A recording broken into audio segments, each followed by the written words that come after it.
Your gut says Miami is going to win, and you should take the over.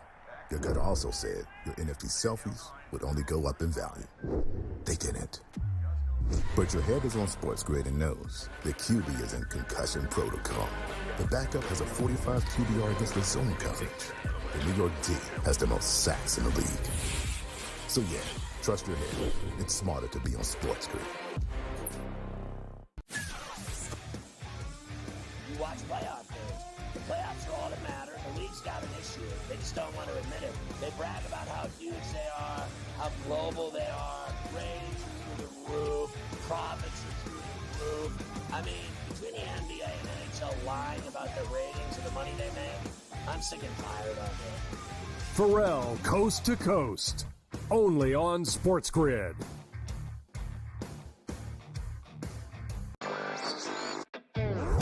I guess this is the battle for second place in the NBA's MVP. It's been Shai Gilgeous-Alexander. He was like minus 250 a couple months ago. Then last month it was 3-1. And it's now up to minus 440 here. Voter fatigue is a real thing, but there is a chance for him to maybe go on a hot tear, go on a stretch that maybe opens the conversation back up a little bit. I wouldn't say Shai's completely out of the woods just yet. Newswire, only on SportsGrid. There is going to be an energy to game time decisions that you will feel night in and night out. We're going to go through every single thing, and I've got a great team behind me that's going to help me get the job done. I want this to be the place that people come to. We are going to hit every single one of those markets that you need to know about. There is not going to be a better place, I promise you, than Game Time Decisions. We will have everything at our disposal, and we will use that to our advantage. I'm Kevin Walsh. Tune into Game Time Decisions from 6 to 8 p.m. Eastern.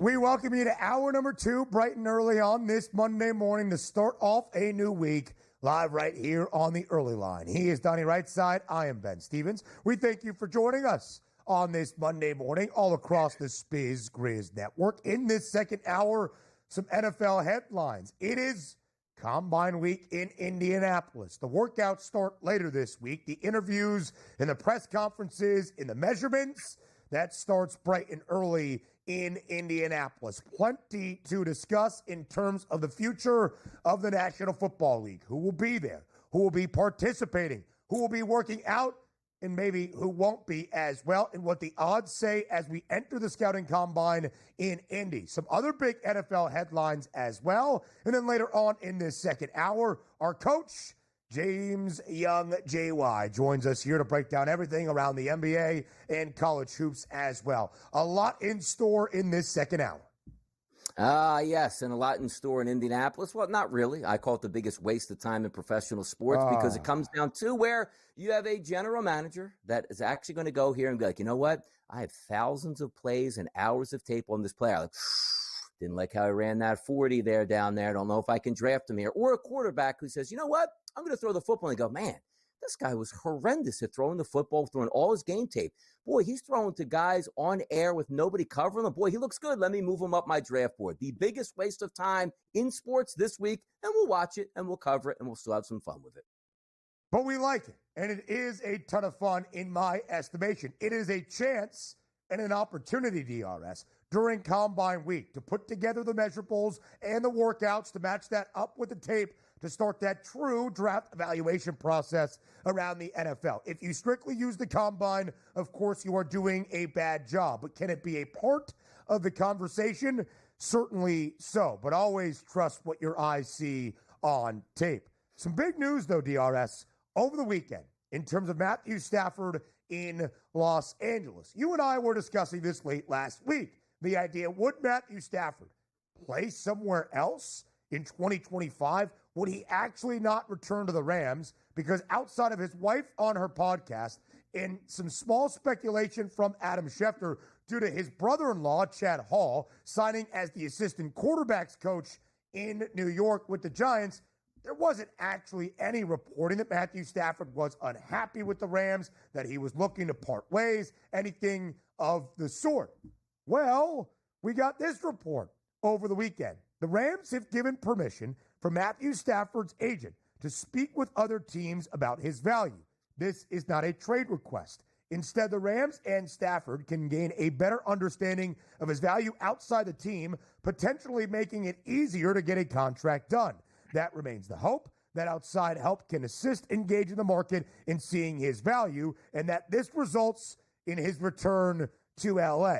It's a weirdly phrased tweet if the idea is just returning to Los Angeles. But Donnie, it turns out that maybe, hand up, I was a little bit short-sighted, that maybe there is actually something brewing here in LA that would have Matthew somewhere else in 2025. Yeah, we got a lot of liars out here is what we're seeing right now because these are contradicting reports here. What NFL franchise goes, go out, shop around, ask, look, we're not trading you. We just want to find your value. So another general manager, assistant general manager, a capologist, let's just say from the Washington Commanders, is going to spend 3 days figuring out the market analysis for the Rams when they should be doing that themselves here. That doesn't make any sense. You don't let your franchise quarterback talk to other teams without actually having interest, where if they find out there is a team, like let's just, it's not the Miami Dolphins. I'm just using that as a team here. The Miami Dolphins want to trade for Matthew Stafford and go, oh, you know what? That's actually a little bit too much money for us, and you do give us a first-round pick, okay, you're getting traded here. That all lines up. So I do think they need to build a market for Matthew Stafford, and if they're blown away, they will trade him. But I don't buy this secondary report that goes, hey, Matt, go talk to every team. Bring back your best offers, and we'll sign you. No, that's what a general manager is supposed to do by feeling out the market to see what the actual market analysis is from his side of the table. And also get this. It never made any sense for Matthew Stafford to leave Los Angeles, particularly when we're talking about the Giants. But having said that, like Adam Schefter is not just going to include that little blurb in that original tweet without finding a basis for why that should actually be in there. So if it is the Giants, and we'll get to that in just a little bit, but for that initial tweet here, it doesn't make any sense. And as I said, a lot of people are lying out here on this Matthew Stafford non-trade / how much am I worth? That phrasing also by Ian Rappaport. Insiders have sources. They can be in a variety of spots. It could be an agent. It could be a front office exec. Heck, it could be the player itself. But, Donnie, the way that was phrased, that all this is happening because it's all good, man. Don't worry. They're getting back in L.A. The Rams just want to hear, hey, if we can get a third-round pick for Stafford, is it worth giving him a contract bonus? None of that makes sense. That's bad business unless the Rams are convinced that Matthew Stafford is going to hear, brother, we're not trading more than a 6th-round pick for you, and we're not giving you a new contract when you get here. So come back to Papa, because here is your contract. Take it or leave it. I don't think that is the relationship, though, in Los Angeles. For a guy that won a Super Bowl in his first year in L.A., seems to have a great rapport with Sean McVay, maybe a little bit spurned that the Rams are looking to trade Cooper Kupp, but Matthew Stafford, who has been in the NFL now for 16 seasons, is probably understanding that things are a business. All of this seems weird. And then for his personal desire to go to New York, for what? To work alongside your brother-in-law, who you haven't worked with despite the guy being an assistant in the NFL for nearly a decade? To be with a floundering Giants franchise, to lead them to, at best, 7 wins? To have head coach GM and your brother-in-law probably fired for a new regime to come in with an early draft pick? For the Giants' perspective, to trade away this chance of a future for a Matthew Stafford who is still performing very well at the end of 16 seasons, but is currently 37 years old? None of it makes sense, except for Matthew Stafford to return to Los Angeles to be a part of a promising franchise that has seen great success together, that has a young and improving defense with one of the best young wide receivers in the game in Puka Nacua. The only thing that makes sense from everybody involved is for Matthew Stafford to be back in L.A., even if that costs the Rams a little bit more. It is all nonsensical in my estimation. It is. And also for a guy that's been a career dome quarterback, Detroit and L.A., he's going to want to go play in the Meadowlands behind a trash offensive line. And also, if you're the Giants, hey, maybe the fans, because they've been beaten down enough, like, man, it's going to be nice that we actually get a true quarterback in here. And then you say, well, hold on, we have a high draft pick. We can get a young quarterback, but we're going to trade away, let's just say the number 3, top 5, let's just say a top 5 draft pick here, and then pay a quarterback $50 million a year with this junk foundation that we have currently right here. It doesn't make any sense. There are some landing spots that make sense for Matthew Stafford. Like the least landing spot that makes the least amount of sense to me is the Giants. That makes absolutely no sense whatsoever to go to the Giants. And again, as an Eagle fan, if you're an NFC East fan, you should be screaming like, please make this trade happen, because you know what it means? That means Joe Shane's going to probably save his job for another year, which hurts the football team. And also, you're never going to find your future quarterback. And by the time, if you do rebuild that roster, Matthew Stafford's 40, aging, and already out of the NFL. What did you do with your time here, Giants? And a horrible decision it would be to make the move for Matthew Stafford. For the G-men to part ways with draft capital for Matthew Stafford would be so dumb that Joe Shane should be fired on the spot if that happens. And it's not just Matthew Stafford seeing his trade value other areas in the NFL. It might not just be New York.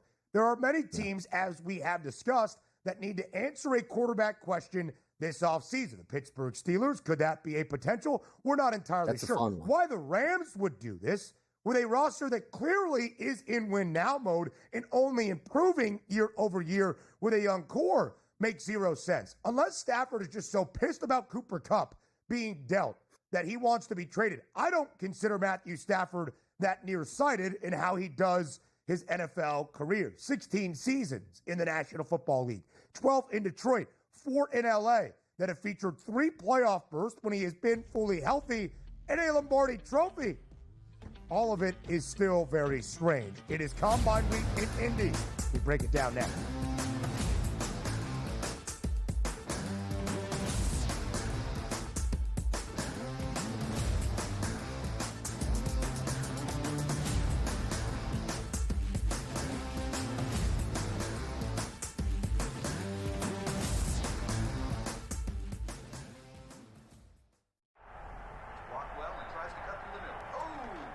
Your gut says Miami is going to win, and you should take the over. Your gut also said your NFT selfies would only go up in value. They didn't. But your head is on SportsGrid and knows the QB is in concussion protocol. The backup has a 45 QBR against the zone coverage. The New York D has the most sacks in the league. So yeah, trust your head. It's smarter to be on SportsGrid. You watch playoff games.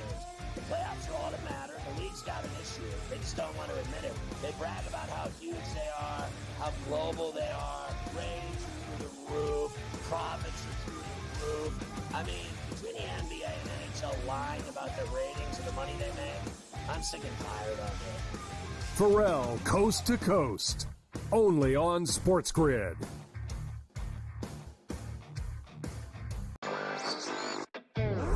I guess this is the battle for second place in the NBA's MVP. It's been Shai Gilgeous-Alexander. He was like minus 250 a couple months ago. Then last month it was 3-1. I think it's now up to minus 440 here. Voter fatigue is a real thing, but there is a chance for him to maybe go on a hot tear, go on a stretch that maybe opens the conversation back up a little bit. I wouldn't say Shai's completely out of the woods just yet. Newswire, only on SportsGrid.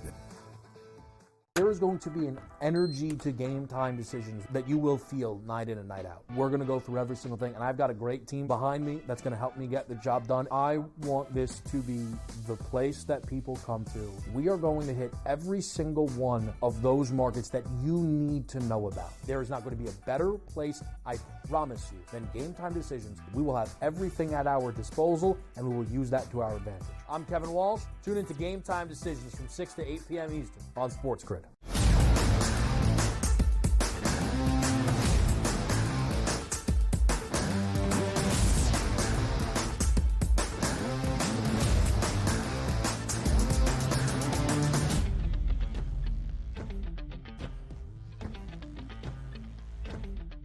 It is Combine Week in Indianapolis, officially starting today. There will be some interviews and some measurements taken and some press conferences all around Indy. It's not just about working out how fast you run the 40, how high your vertical is, or those specific positional workout groups. It is also about meeting with NFL organizations, It is one place for everybody to meet with basically every top draft prospect that makes their way to Indianapolis. As Donnie has alluded to, if there is an NFL GM, a draft evaluator or scout, or anybody in the media that solely focuses on Combine Week as the true picture of a prospect, they are leading you astray and they are doing a bad job.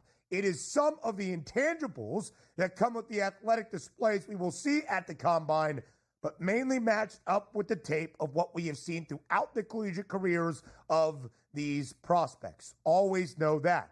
But with that being said, DRS, a lot will move this week in the odds market and our perception of these prospects, because despite always trying to give the caveat of take what you see at the draft combine with a grain of salt, it always is focused on rather specifically. So we'll see a lot of movement during this combine week. Oh, we absolutely will. And that's where the smoke screens, again, begin to intensify of teams that are saying, you know what, we really want to draft this player, but we're not going to have a meeting with them, because if we have a meeting with them, people will think that they're on our draft radar. So I like the week for that. But just per se from the workout perspective, it doesn't make all that much sense anymore. The pro days are a little bit bigger deal because you get that sort of one-on-one time. You get close to the player. You can watch him do a full 30-minute workout. He's got wide receivers, running backs behind him here that he's used to throwing with. So you get a little bit more of a feel. But I've always said this. Like Combine Week to me, and again, if I was the owner of the Philadelphia Eagles, we wouldn't send anybody. We'd send not a single person, talent scout to the actual Combine, because I'd say you have thousands of reps on tape, and you've probably made hundreds of phone calls to the family, to the individual, to the coaching staff, to friends of the coaching staff, to try to do your due diligence on said player at this point. I just think it's one of those big meetups that you have. You can use the company credit card and get some nice spicy shrimp cocktail, and you go back home. But nobody should be changing any draft boards based on what they see at the Combine. Absolutely nobody. I would agree, DRS. I don't think you need to change your draft board. I think it will influence your draft board and the decision, as will those in-person interviews, meeting with a lot of these college kids who you haven't spoken to face-to-face probably ever or very, very frequently. Colorado quarterback and potential top pick Shedeur Sanders plans to focus on his interviews with teams at the NFL Scouting Combine, helping them continue to learn him as a person. He'll allow his 4 years of film to speak loudly, then throw it his pro day in Boulder with 4 draftable CU wide receivers. Did Deion Sanders type that tweet for Ian Rappaport? Regardless, Shedeur Sanders is planning on not working out at the NFL Combine, not throwing at the NFL Combine, just doing interviews with teams to let them learn about the prospect and player in person that Shedeur Sanders is. Yeah, it is important that you do get in front of teams and you're able to speak on certain topics, or they send you up to the chalkboard and they just want to see how well versed you are at breaking down defenses. That does make a little bit of sense here, because you just want to build that form. Like, hey, you know what? This guy can fit into my city. Looks like a great fit for my team at this point. Or maybe we don't like the way he operates in the pocket, so we want to talk to him about why he did certain things. I understand that. But from my reasoning, if you are, let's just say, Cam Ward / Shedeur Sanders, Travis Hunter, Abdul Carter, you know you're going probably in the first half of the first round. And if I was an agent, I'm not letting you work out at all at this point, because the only damage you could do, like Cam Ward's a minus 140 price now to be the number 1 overall draft pick in the NFL. Like, what can he do for stock to hurt it? I don't know. Go out at pro day, tear a hamstring, look like he's disinterested here. Like, if he doesn't even appear until the draft, he's probably going to be the number 1 overall pick. So unless you're an agent, because, hey, man, my guy's a 4th rounder that nobody's looking at, I need to have him run the circuit, run as many sprints as possible, get in front of many teams here so he can move from a 4th round draft pick to a 2nd round draft pick. There is something to be said. But when you're already at the top of the heap, you can actually only go lower here. So when I hear people say, like, oh, man, he's not competitive, doesn't want to work out, like, no. What agent would give you that advice? Yeah. It's like if you have $1 million paycheck coming Friday, it's like the only thing you have to do is stay in your house and not get into an auto wreck. Hey, man, let me take the Lambo out for a couple spins on Tuesday. No, you're not going to do that. Just be smart here. Sit it out. You already put all that hard work in, and watch it come to fruition when you get drafted high end here. DRS, I think maybe a couple of years ago there was a thought about that competitive mentality. Now, this is pretty boilerplate. This is pretty standard, of course, especially at the quarterback position. You want to see what real football looks like, not a guy throwing to wide receivers in shorts against no defense, against air. Yeah. You would think that if you're the number 1 overall pick, or in consideration for being a top 5 selection, a 1st-round pick, heck, an NFL draft pick at all, you would be able to complete those passes with pretty comfortable ease in doing so. just because you are throwing on air. Now, we will see Shedeur Sanders throw. We'll probably see Cam Ward throw, both at their pro day when you can script everything exactly as you would like it. It is a glorified job interview. Of course, we read into it. But NFL guys want to see how that ball gets off your hand, what exactly that arm strength is like. Do you have the touch and the ease as you do throwing a rocket liner? We'll see, right? That stuff doesn't really move anything whatsoever. Again, it's a time for Shedeur Sanders to speak about his process, how he evaluates film, how he gets ready for games. And he'll have those times with head coaches to look at the whiteboard and say, draw this up, do this. What are you reading? What are you seeing? All that good stuff that comes with the combine as well. To Donnie's point, Cam Ward is still the odds-on favorite to go first overall at -140. Then Abdul Carter, the outstanding linebacker, edge rusher combo out of Penn State, the reigning Heisman winner in Travis Hunter, who will be at the combine listed as a defensive back, it should be noted, and Shedeur Sanders, fourth best price to go first overall at +750. Frankly, if I'm the Titans or the Browns, and I am considering a quarterback pick, Ward or Sanders, I want to hear from Shedeur, not his management, not his father. I want to hear from Shedeur. If we draft you, are you coming? Because of some of the reports that have been out there about the Sanders family trying to cherry pick, if you will, his NFL destination. Yes, exactly. And you get them in a room here, and I'm sure they're all schooled very well from their PR teams, including their father, like Shedeur Sanders. But at the same time, you just want to hear it in their own words at that point. By the way, some people might be looking at the top of that landscape like Abdul Carter, +175 over Travis Hunter. Have you seen the man wreck absolute game plans here from a defensive end, a la Micah Parsons heading into the NFL? I love Abdul Carter, man. Whoever gets him, watch out. We hope during Combine Week a couple more markets become available. We'll talk more draft next.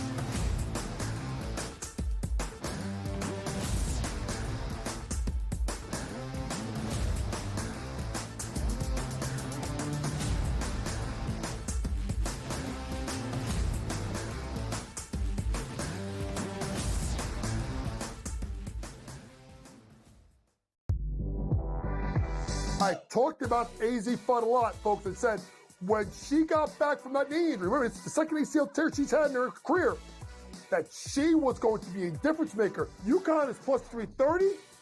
They're not going to get challenged again in the Big East until they come out of conference play in a conference tournament.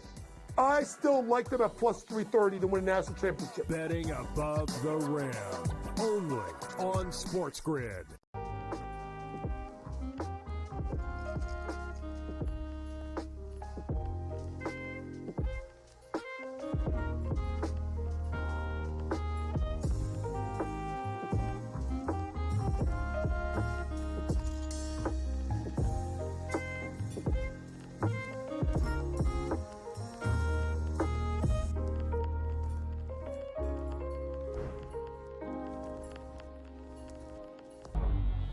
Two guys that can do it all. Too much electricity this morning. This is a good time. We're having a lot of fun. I had to do a triple take. Ka-ching! Why? Because of parity. I didn't mean to offend. Yeah, it's not going to happen. Load management is a dirty word. Let him rip. You know what? Circumstances provide the results. What? How do you do this one? Oh, Donnie, you got such a good show there. A network that is booming. The Early Line, only on SportsGrid. You watch playoff games. The playoffs are all that matter. The league's got an issue. They just don't want to admit it. They brag about how huge they are, how global they are, ratings are through the roof, profits are through the roof. I mean, between the NBA and NHL lying about their ratings and the money they make, I'm sick and tired of it. Pharrell, Coast to Coast, only on SportsGrid.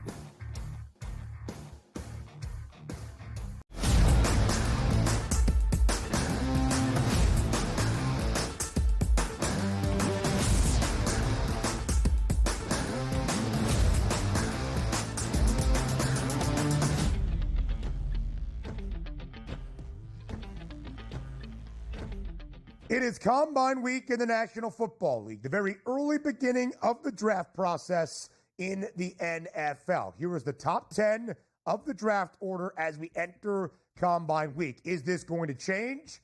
I think there will be some movement, DRS, in the pick order in this draft process. There it is on your screen. No need for me to break it down for you. The Titans, first overall. The Browns, second overall. The Giants, third overall. The Patriots, number 4. The Jags at number 5. Then the Raiders, Jets, Panthers, Saints, and the Bears round out the top 10. We have already heard from new GM in Tennessee, Mike Borgonzi. That's the Titans' new general manager, that they would be interested in hearing from teams if they wanted that number 1 overall pick. Is it smoke?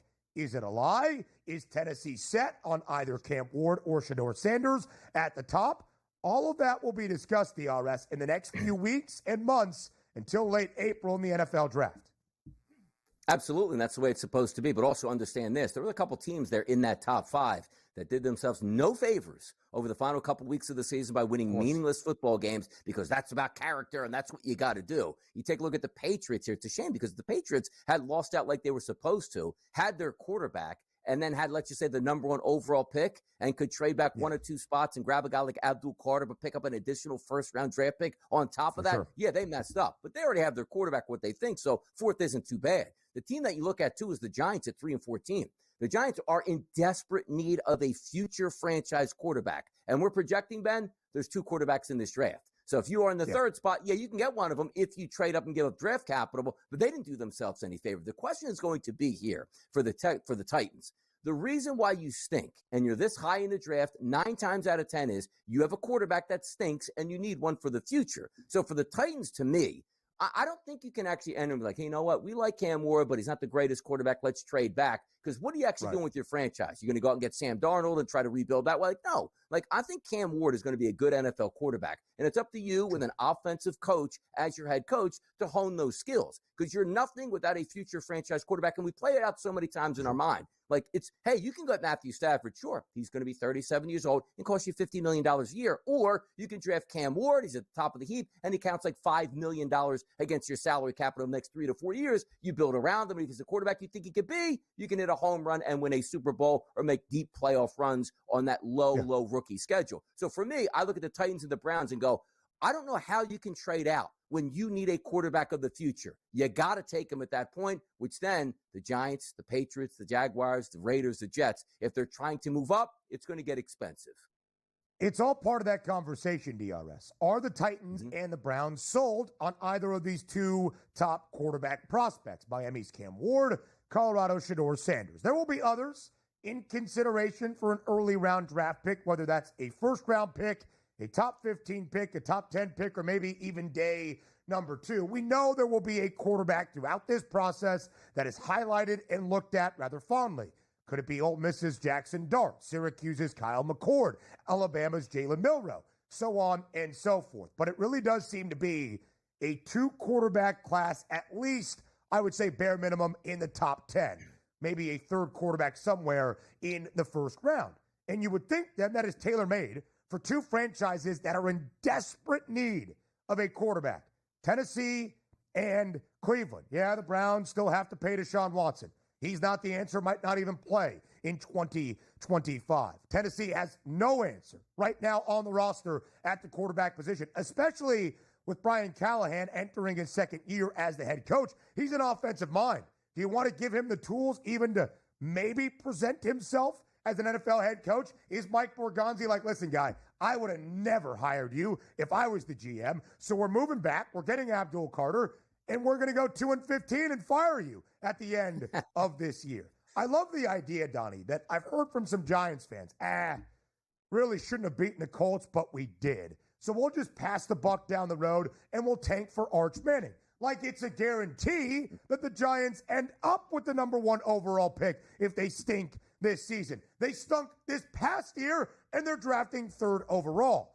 I am of belief, if you need a quarterback, go and get that quarterback. Because if you swing and miss, hey, at least you took the opportunity. But you better be able to evaluate.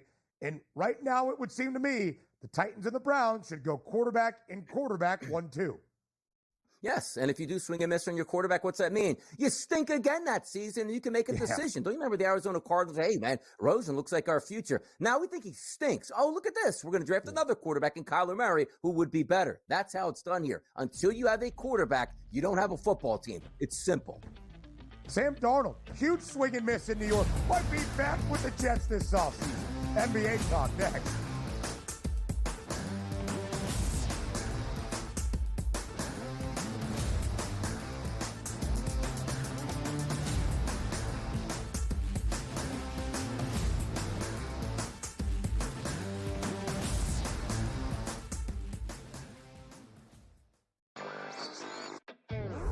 I guess this is the battle for second place in the NBA's MVP. It's been Shai Gilgeous-Alexander. He was like minus 250 a couple months ago. Then last month it was 3-1. I think it's now up to minus 440 here. Voter fatigue is a real thing, but there is a chance for him to maybe go on a hot tear, go on a stretch that maybe opens the conversation back up a little bit. I wouldn't say Shai's completely out of the woods just yet. Newswire, only on SportsGrid. You watch playoff games. The playoffs are all that matter. The league's got an issue. They just don't want to admit it. They brag about how huge they are, how global they are, ratings are through the roof, profits are through the roof. I mean, between the NBA and NHL lying about their ratings and the money they make, I'm sick and tired of it. Pharrell, Coast to Coast, only on SportsGrid. There is going to be an energy to game time decisions that you will feel night in and night out. We're going to go through every single thing, and I've got a great team behind me that's going to help me get the job done. I want this to be the place that people come to. We are going to hit every single one of those markets that you need to know about. There is not going to be a better place, I promise you, than Game Time Decisions. We will have everything at our disposal, and we will use that to our advantage. I'm Kevin Walsh. Tune into Game Time Decisions from 6 to 8 p.m. Eastern on SportsGrid. I talked about AZ Fun a lot, folks, and said when she got back from that knee injury, remember, it's the second ACL tear she's had in her career, that she was going to be a difference maker. UConn is plus 330. They're not going to get challenged again in the Big East until they come out of conference play in a conference tournament. I still like them at plus 330 to win a national championship. Betting above the rim, only on SportsGrid.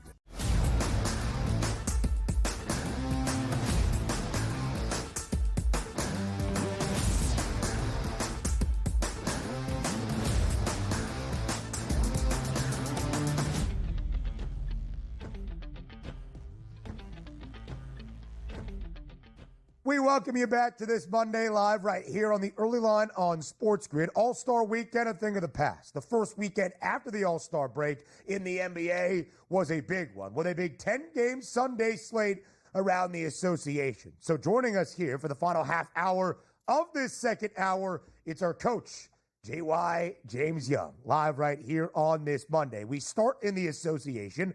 Some big picture questions, and then we'll get to college basketball and recap a ginormous weekend fewer than 3 weeks away from Selection Sunday. JY, as always, a pleasure. Thanks for taking the time to join us here on TEL. There's no better way to start my week than talking to Ben Stevens. I don't know about Donnie, but it's good to talk to Ben this early.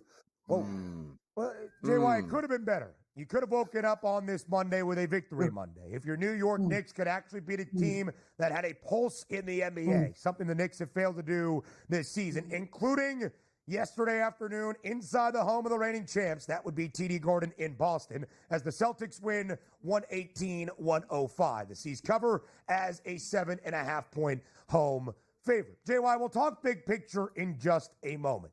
Yesterday, though, for the New York Knicks, despite basically every starter still playing 35-plus minutes, even in a rout in Beantown, what was the issue for New York? Why were the Celtics able to dominate at home in Beantown? Well, simply put, New York's defense is a hot mess. The ability to defend when you are New York and you spent a lot of capital, particularly for Mikal Bridges, who had 4 points until some garbage bucket in the late fourth quarter. You got Mikal and OG, simply put, to line yourself up as two perimeter, I was told and thought, big-time defenders to go against Jason Tatum and Jaylen Brown. And what happened? Two of them combined to shoot 19 for 41. They combined to make 5 3-pointers, 49 points. And now that's a hole you can't get out of. So to me, New York is going to be judged on Mitchell Robinson. This is going to be a lot of pressure on this kid, a guy that has not stayed healthy, a guy that really has no impact offensively except for the offensive boards. A lot is going to be put on this kid's plate to be the savior. He can't be the savior. The other four got to play better defense, particularly OG Anunoby and Mikal Bridges. And at some point, what are we getting from this bench? A bench that's been terrible. They didn't make any trades at the trade deadline. 15 points for that entire bench unit. Precious Achiuwa gives you a goose egg. If Precious Achiuwa can't give you more than a rebound, sorry, Precious, you shouldn't play at all. They got to figure out this bench. They got to get OG and Mikal better. And most importantly, come playoff time, they better defend, because any team that's good on both sides of the ball, Boston, Cleveland, Oklahoma City, Knicks have been smoked all 7 times. Yeah, you take a look at also yesterday, Miles McBride, 27 minutes. Congratulations on his 2 points there, being ineffective when that's one of those guys that's supposed to fill it up off of the bench. But also, Coach, let me talk to you about this, because we know the Knicks are talented. They're 37-20. It's not a bad season by any stretch. They're just not beating the upper echelon teams. But when I talk about gas in the tank, Coach, why do we have to play everybody 40 minutes every single night on a night-to-night basis? And how's that going to turn out for him? Like every team that Tibbs turns out over his career? Crash and burn at some point, and right now they're crashing and burning. I was thinking about it. Guys, if you remember, different team, 21-22, everybody was big on the Chicago Bulls, right? Remember the Bulls? Lonzo was healthy, DeRozan, Levine, they were pretty good, and they played any top team in East or West, and they got smoked, boat raced every single time. This is the Knicks team right now. They're a very good team, and I'm a Knicks fan. You can't look at there and say, this team can win a championship. They're not good enough. They're not good enough defensively. They're inconsistent at times in their effort. They have no bench. They have issues there in New York. So are we the New York Knicks or are we the New York Fugazis? Because forget about it. They don't look good when they play the top teams in the NBA. Family-friendly program, and if you know Fugazi, that might not be the nicest word. But anyway, JY, as we look at what Donnie was alluding to, the record, 37-20. Still very comfortably in the 3 spot in the Eastern Conference standings. That would be hosting at least one playoff series come the postseason. But what really is concerning in terms of that updated outlook is an 0-7 mark against the Celtics, the Cavs, and the Thunder. The 3 best records around the NBA, the 3 NBA teams so far that have reached at least the 40-win benchmark. And yet a 15-1 price on the Knicks. It's the 5th best around the association. So if it's not a championship contending team at this instant, what is the ceiling for the New York Knicks as constructed, even with the addition of Mitchell Robinson, hopefully within the next week or so for the Knickerbockers? This may be a crazy take. If I'm the Knicks, I don't want the 3 seed. I don't want Boston. I mean, I think the Knicks could have a sliver of hope versus Cleveland because of the fact that they've beaten Cleveland up in the playoffs last year. Mitchell Robinson seems to give Jarrett Allen and Evan Mobley fits on the offensive boards. So to me, if I'm the Knicks, I know this sounds crazy. That 4 seed looks a hell of a lot better. So if you get to the 4 seed, then you think maybe you could sneak by Cleveland, get to the Eastern Conference Finals, and lose to Boston in a competitive series, something that I would say would be 6 games. That would be good for them. If they're 2-3 and it's Boston, that's not good.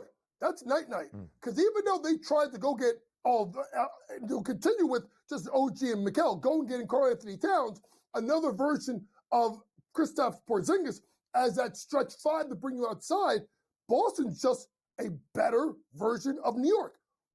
Basically 1 through 5, and the bench, and the coach. So to me, if you're New York, honestly, if you want to make the Eastern Conference Finals, Ben, you got to go through Cleveland because you can't get through Boston. Yeah, and you take a look at the NBA odds, too, to win the championship here on the FanDuel Sportsbook. It's pretty clear. It's the Boston Celtics plus 170 price, the OKC Thunder at plus 210. But then that's my squad, the Cavs, at a plus 750 price. Coach, talk to me about the Cavs at the plus 750 price, but also, is there anybody else on that odds board you feel is getting a little disrespected by those odds? What happened? Joel Embiid get hurt and you just jumped off the 76er trade that quickly? Okay, well, at least we know Donnie's a front runner there. But listen, when you look at the East, you had what Cleveland has done, okay? And I think this leads to what J.B. Bickerstaff needs to get some credit, right, for developing that young team. He just wasn't good in the playoffs. The fact that they could beat you so many different ways, Donnie, and I think the DeAndre Hunter trade is going to pay off more than people think. It allows Kenny to play different ways by going big 3-4-5 or go smaller and put him at the power forward spot for Mobley or Allen, which also, ready for this, Tibbs? It brings their minutes down a little bit now because you could move these guys around a little bit. Listen, Cleveland's been a great story, obviously, what they're doing.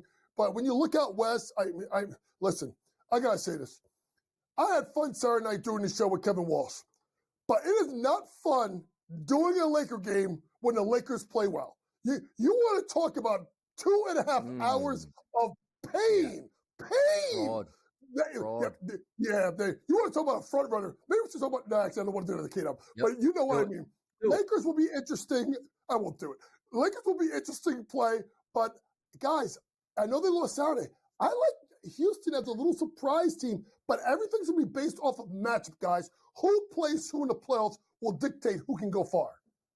It's a really good point, JY. The standings right now in the Western Conference are pretty cut and dry at the top. OKC has a 9.5-game lead over both the Grizzlies and the Nugs. The Lakers and the Rockets, same win percentage at this moment, or around the same number, 34-21 for LA. One fewer win, but one fewer loss than that of Houston, trying to battle in that 4-5 spot for who would get home floor advantage in a potential opening round matchup. A lot to be determined out west that will factor in to those odds. We'll talk college basketball on the other side of the break with JY up next on the Early Line.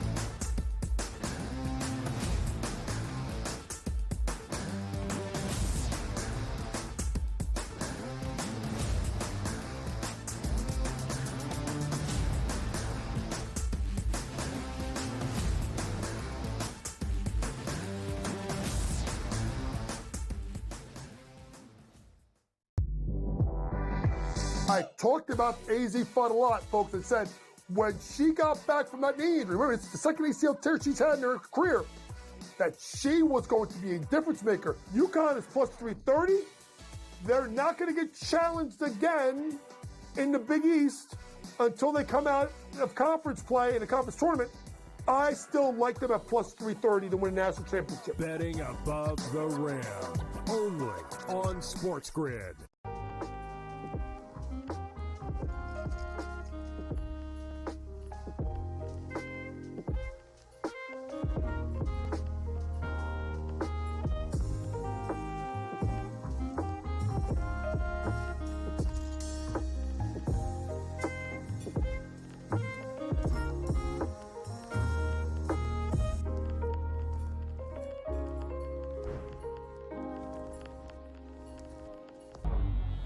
Two guys that can do it all. Too much electricity this morning. This is a good time. We're having a lot of fun. I had to do a triple take. Ka-ching! Why? Because of parity. I didn't mean to offend. Yeah, it's not going to happen. Load management is a dirty word. Let him rip. You know what? Circumstances provide the results. What? How do you do this once? Oh, Donnie, you got such a good show there. A network that is booming. The Early Line. Only on SportsGrid. You watch playoff games. The playoffs are all that matter. The league's got an issue. They just don't want to admit it. They brag about how huge they are, how global they are, ratings are through the roof, profits are through the roof. I mean, between the NBA and NHL lying about their ratings and the money they make, I'm sick and tired of it. Pharrell, Coast to Coast. Only on SportsGrid.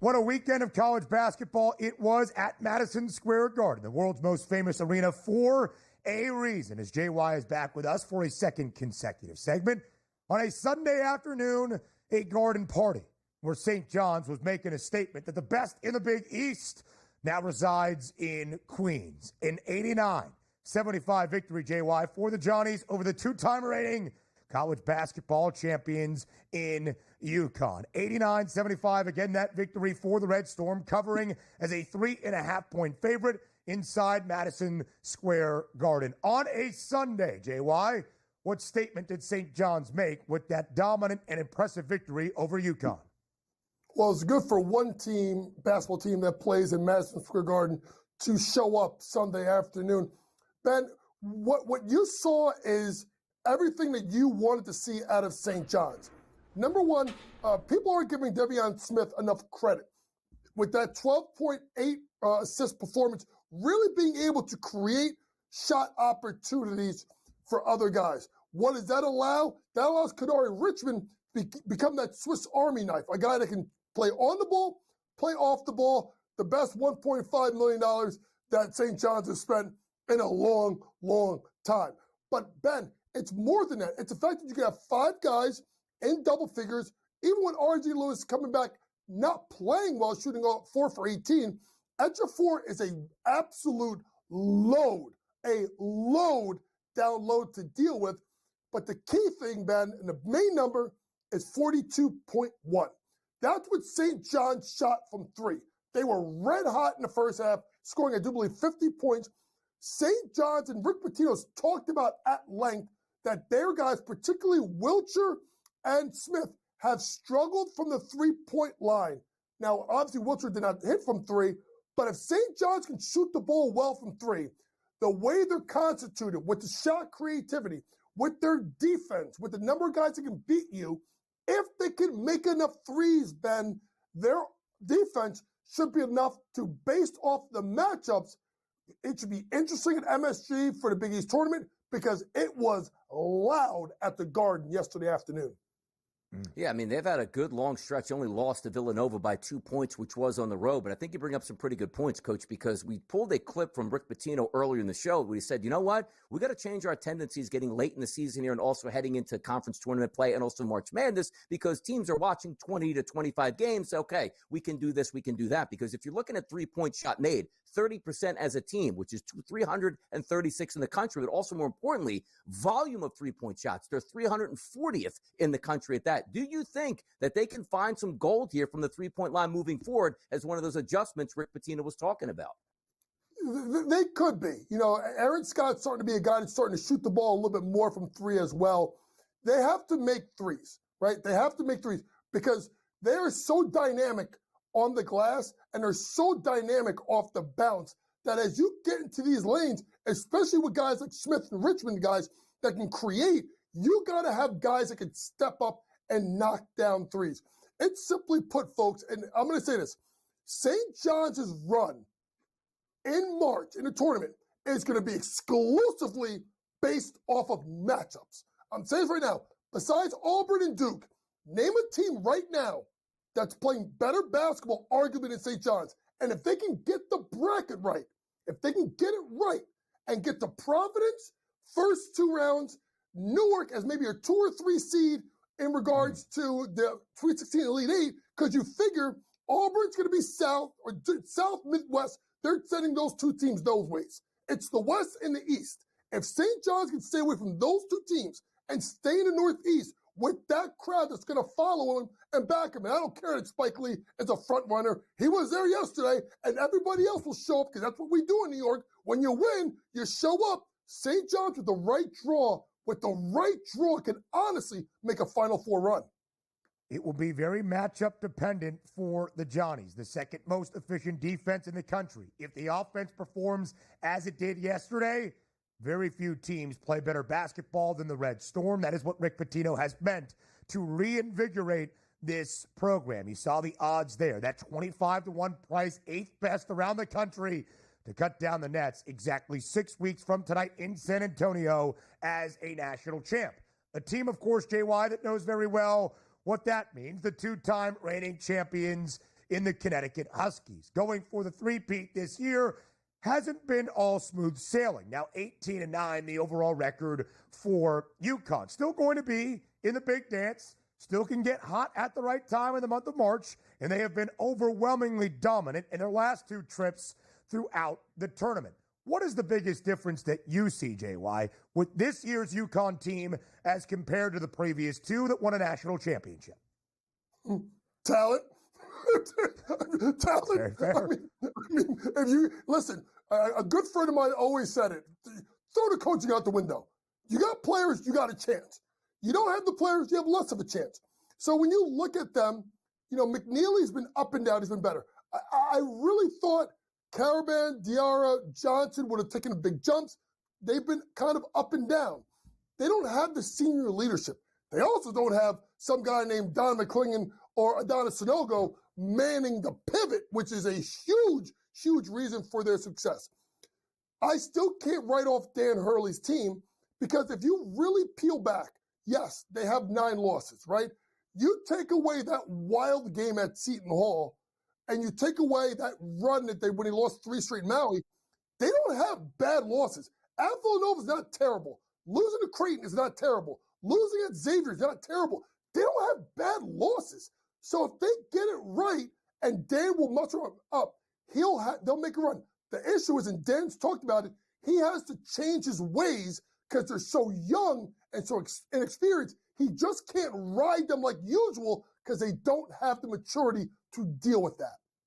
Of course, it's always about playing your best basketball in the biggest moments, in that March momentum on the horizon for UConn. But they are going to factor in to the NCAA tournament. Will probably be an 8, 9, 10 seed. That would be a very scary opening round matchup and maybe a round of 32 game for a lot of teams because of the pedigree that Dan Hurley's Huskies do have. They are not the national champs for the past 2 years, but they still can make some noise come March. From Sunday in MSG to a Saturday night at the Garden next.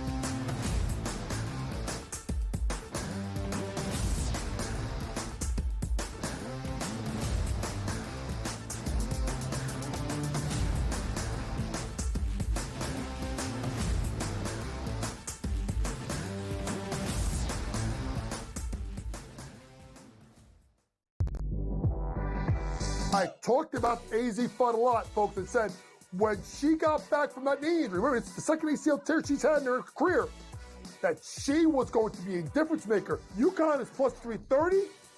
They're not going to get challenged again in the Big East until they come out of conference play in the conference tournament. I still like them at plus 330 to win a national championship. Betting above the rim. Only on SportsGrid.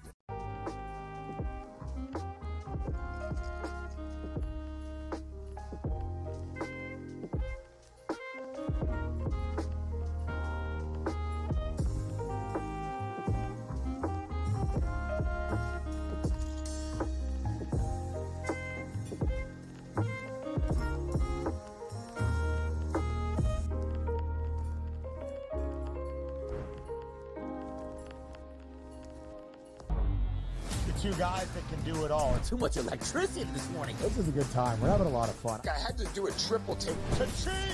Why? Because of parity. I didn't mean to offend. Yeah, it's not going to happen. Load management is a dirty word. Let him rip. You know what? Circumstances provide the results. What? How do you do this once? Oh, Donnie, you got such a good show there. A network that is booming. The Early Line. Only on SportsGrid. You watch playoff games. The playoffs are all that matter. The league's got an issue. They just don't want to admit it. They brag about how huge they are, how global they are, ratings are through the roof, profits are through the roof. I mean, between the NBA and NHL lying about their ratings and the money they make, I'm sick and tired of it. Pharrell, Coast to Coast. Only on SportsGrid.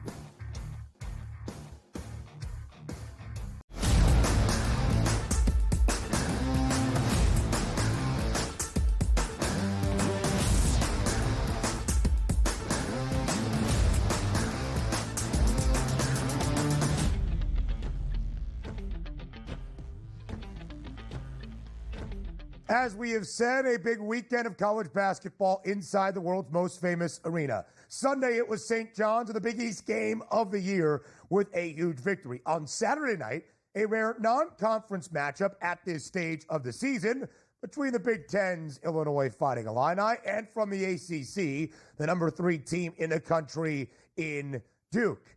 And let me just tell you, it was all Duke on Saturday night. A 43-point win for the Blue Devils, 110-67. The largest neutral site victory for Duke since the early 50s when they first joined the ACC, at least dating back to that season. Largest margin of defeat for the Illini in program history as well. JY, how did it get so out of hand, and what did Duke prove to you on Saturday night in MSG? That them and Auburn are the class of college basketball, right now. When you looked at that performance, what I was impressed with was a couple things. Offensively, their spacing and their ability to continue to move. People move, not just ball movement, right? The ability to come off screen, cut, backdoor cuts. They're extremely unselfish. They do not play like a team that has, 3 freshmen in the starting lineup? They play so smart and such fundamental basketball.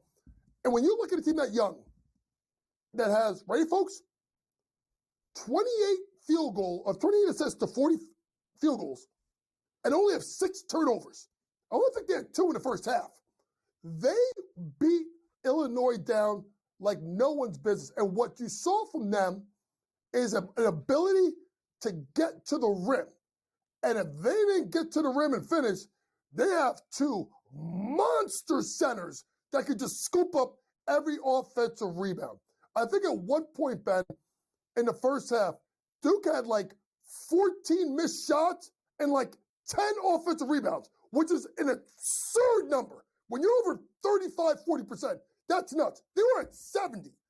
They could do everything right, and then you get to the defensive end of the floor, which they clamp you down, they force you to take bad shots, and Illinois shooting 2 of 26 from 3 on Saturday night surely did not help them.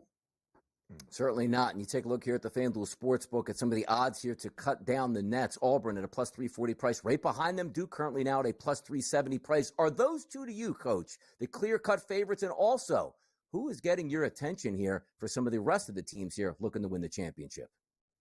Well, it's obviously those two. When you look at Houston, it was an up-and-down performance, even though they held, I always say, under 60 points. TJ Hausenberger, if they can get those 2 guys back healthy, they've been not healthy all year. At 18-1, they have the defense to do it. And with Gilbert and Jones, I think is the kid, 31 points per game that was missing on Saturday, they could make their mark. We talked about it before. St. John's, it's all matchups. It's all matchups. Stay away from Auburn. Stay away from Duke. You stay away from them as long as possible. You give yourself a chance because at that point, guys, after those 2, maybe Houston, any of those teams could knock off someone else besides those top 2 teams. There's a lot of value there. There is no doubt about it. But there is a reason that Auburn and Duke have that short of a price. We'll talk Janai Broome and the Tigers maybe at a later moment. But after Duke scored 110 on Saturday night, JY, you look at this team led by Cooper Flagg and plenty of other talented freshmen in the lineup as well. Freshmen, despite what their ceiling might be for the NBA and beyond, not necessarily a proven recipe of success come March Madness. Does this Duke team feel different? Do you believe the Blue Devils, as currently constructed, can win a national championship? Yes, because of the fact that they can defend. And when you have freshmen, and I can say this as a college coach, you recruit them for their offensive prowess, right? You hope that they can figure out the defensive side of the ball.